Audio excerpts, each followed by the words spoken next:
Yeah, respect is very important, and you also mentioned that diversity is intrinsically beautiful, and that it happens, and there's nothing we can do about that because there is something in the belief systems that makes things really united. That's why it could be the reason why there's such thing as a diversity because it gives us this respect, importance of social cohesion. Like very important that we have this sense of not actually have to acknowledge the ideas because people tend to connect ideas with themselves, right? I mean, when we disagree with them, they suddenly feel disrespected. But actually, what people or even the church must be challenged right now is uh, there's a separation. We must be willing to challenge ideas at the same time respecting the person.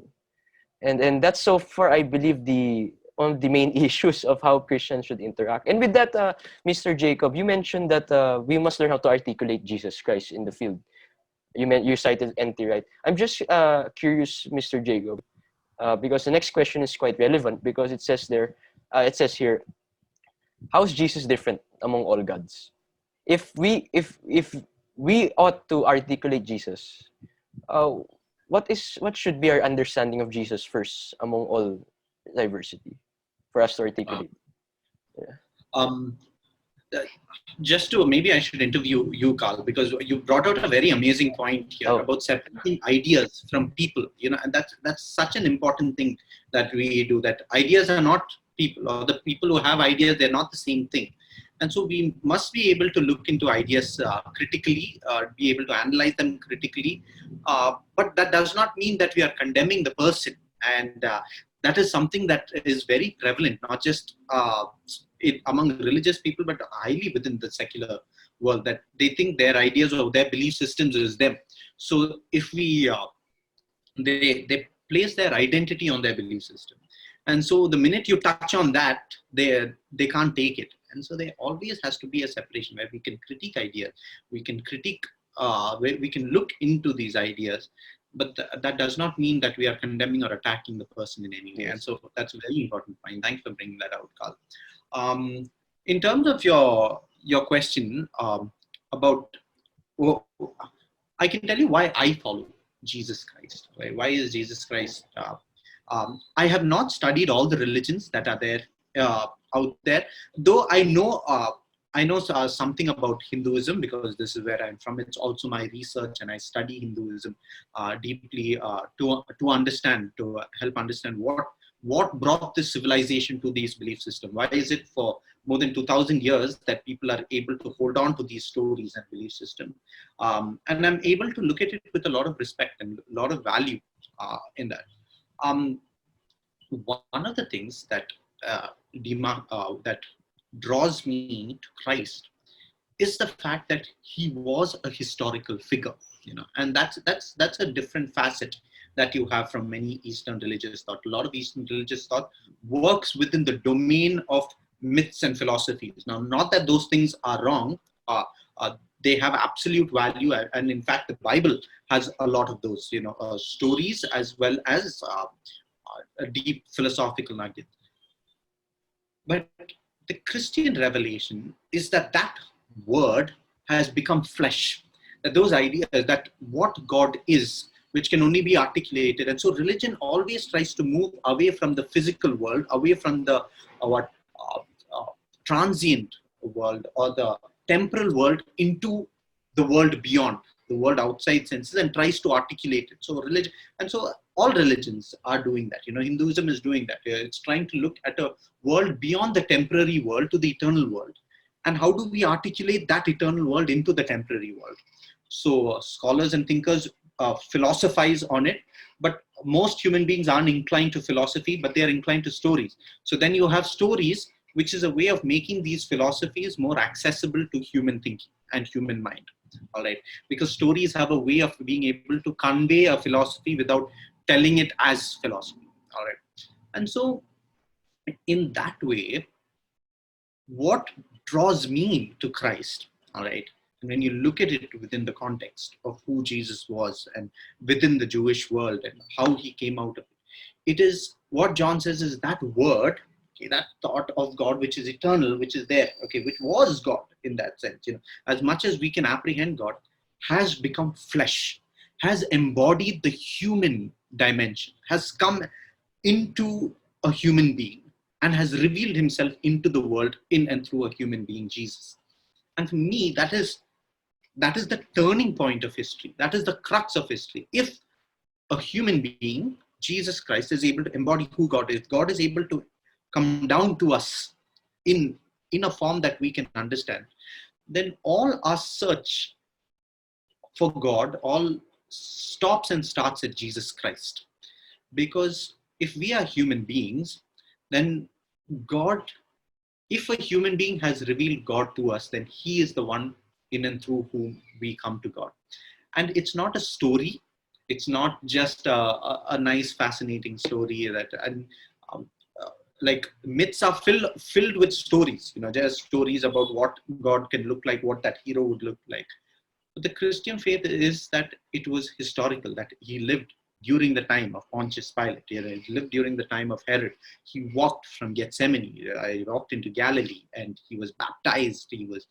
And so the historicity of that faith, the historical Jesus has huge relevance to me. And in terms of Eastern religions is very unique. That's number one. Second is, and I don't want to, this is a huge topic, but it's definitely, for me, it was the resurrection. All right. Resurrection is a pinnacle of history. If Jesus resurrected from the dead, then he is the one who is revealing God to us. Because everything in this world, any temporary thing in this world dies. Right, it all dies, it decays, it goes into things. You and me, Carl, we'll be here hopefully another 60 years, 70 years, and after that you're going to decompose, you're going to die and go into the ground, because any temporal thing will vanish. But if Jesus has resurrected from the dead, then he has broken that into it. And so that's spectacular. The resurrection, the historical resurrection of Jesus is a fascinating concept. It's the most important thing for me. Right? It is, if that is true, and I believe that it is true, and there's absolute historical records to show that it is true, then that is my God. That makes him absolutely unique, and I would hold on to him, and I would speak about him wherever I go. I guess one of the things that we can do, and I don't want to, I don't like giving a formula out there, what people need to do. But if there is something that we can do, it is to be who we are in Christ. Be real, all right? And I guess that is one thing that we are trying to do here in our conversation with each other. We don't want to showcase anything more than what we are, or try to put up an image, or to show that we are very holy devotees of Jesus Christ. Nothing like that. We are to men who love God, who love Christ and want to live him out. And we are having an honest conversation about that. Because ultimately, no matter what you say, genuineness and genuinity can easily be discerned by a person. All right? They can easily see how genuine you are. You can fake it to a particular extent, but you can't fake it for long.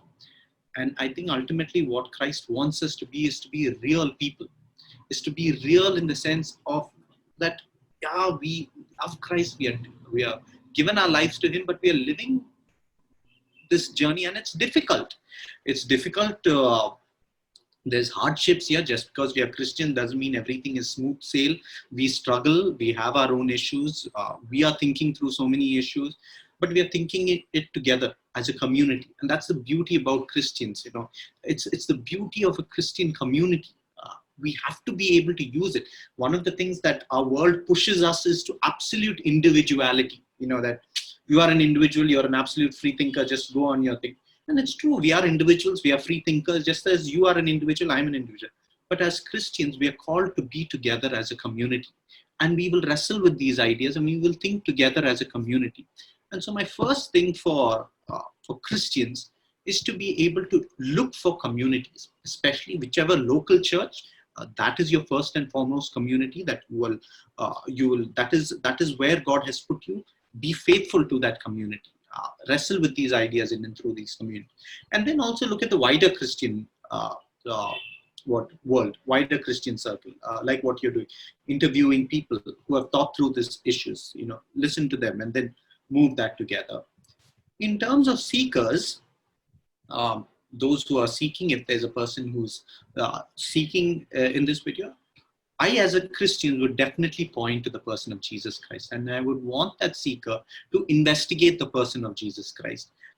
I'm not an expert in world religions and every other worldview out there, but I'm a believer of Christ. And I know what it means to live a life of fullness and joy and happiness and make meaning and sense of this life in and through the person of Jesus Christ. So I would encourage that person to explore Christ in whichever way. The Gospels are a best place to start. C.S. Lewis was someone who radically changed my thoughts, as it has changed every apologist out there. Ravi Zacharias, whose organization that I work for, who's been able to articulate the Christian faith in a way that is unparalleled in the 21st century. And so there's so many voices out there. And so we as Christians should not just be mimics or just try and copy another voice. I think each Christian has to be original in the way in which they present Christ, in which they show their love of Christ, because that's how God has made us. God has made us unique and original. And so we are diverse, and so we accept each other Christians for their diversity, but we are united. And what unites us ultimately is our love for Jesus. That's all. I feel underlying, that's all that unites us, our Christians, our love for Christ. Yes, within that, there might be certain doctrinal differences that people might have. There might be different opinions on certain things, what predestination is, what Calvinism is. That's fine. That's perfectly fine. But what should ultimately unite us is our love and devotion for Christ, that we are his soldiers, that we live for him, that we reflect him in and through our lives. Friends, thank you very much for watching. Please subscribe to our channel, The Fellowship League, and also please click the bell button to receive all of our valuable content in this channel in your notifications. Moreover, we have a Fellowship League page, Facebook page. Please do like and follow and share this page to your friends and families and loved ones who need the encouragement, the facts, the cross, and discourses, fun-filled, with comfort, with intellectual facts and factual discussions for you guys. Thank you very much, and God bless you all.